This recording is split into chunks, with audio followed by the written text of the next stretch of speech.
Shall we begin?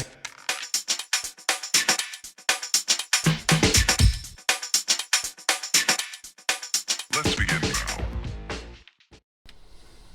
Hi everybody, welcome, and yes, the 109 is back on my bench after quite a few months of being absent. Reasons being, I needed a bigger spray booth, which I've now built, and I've already started some work on getting the spraying done. Now, I will be doing clips of all the trials and tribulations of getting this humongous craft sprayed. To kick off with, I've already had problems to start off with because I've actually sprayed the lower half of the hull. Now, in the destructions, they give you an option of either flat red or flat black. I went for the red, and I actually used this is the model colour from Vallejo, and it's the burnt red, and it's the 814, if you're interested, because I really feel that's roughly the right colour. I know it probably looks a bit reddish on the camera, but it's that primer colour to me. That's how I visualise the primer colours. I may be wrong, but there you go, it's on. I'm not going to change it now. And like I say, problems to start off with.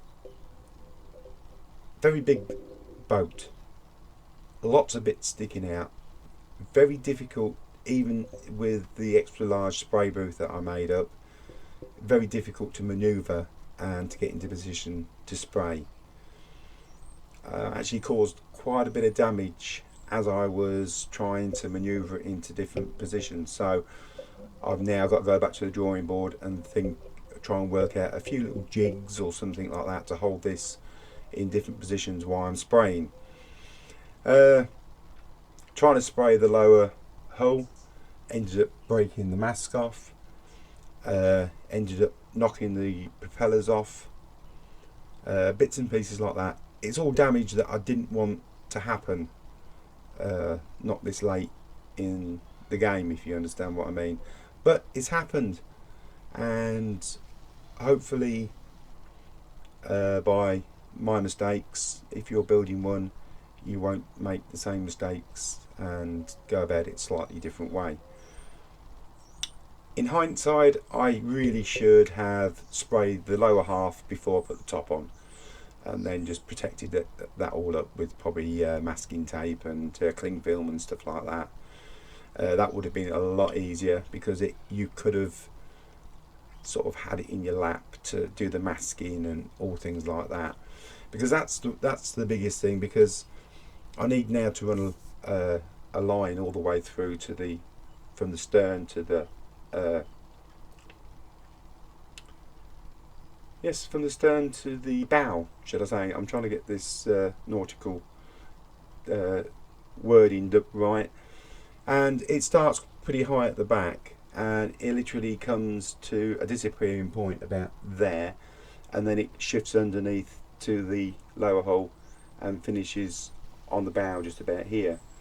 So they're saying that you can actually do a rough paint line. I don't really want a rough paint line. I want to see a nice straight one. Ex-builder, everything needs to be lines nice and straight. I'll probably be told I'm wrong, but there you go. I'm going to put a nice straight line, so I'm going to need to hold it and be able to do it. And like I say, with holding it, you're breaking bits, so I've got to devise some way of holding it so I can still do the masking and other bits and pieces like that. But like I say, I'll do some videos of what I've done, some clips, so you can see what I've done and how I get over the problems. That's about everything on there really. Then we move up to the top. I've gone for the olive drab. Like I say, the colours are very, very vague. They're just saying flat red, flat black, and they're saying flat medium green. I'm going for the olive drab. I've got one of these kits that have got all the different lights and darks. I can't even remember the name of the damn thing now. I just can't. It's an AK kit anyway, and I'm going to be using that, trying to get a few different tones here and there, just to give it a little bit more interest. Lots to do, lots of bits and pieces still to go onto it, and I'm just going to be concentrating on getting it finished and getting it done and getting it all, complete. I'm going to leave it on the stand, even though right at the beginning I did say I would like to do it on a diorama. That hasn't gone. But a diorama is going to be quite a large undertaking, especially for this boat. And I've got a lot of ideas, but it's just getting everything into one place and getting it done. And time as well. It's time seems to just run away these days. I can't seem to keep up with it.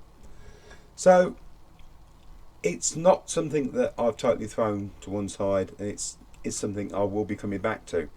I probably will be doing it as a diorama build on my other channel, 1/35th scale diorama builds.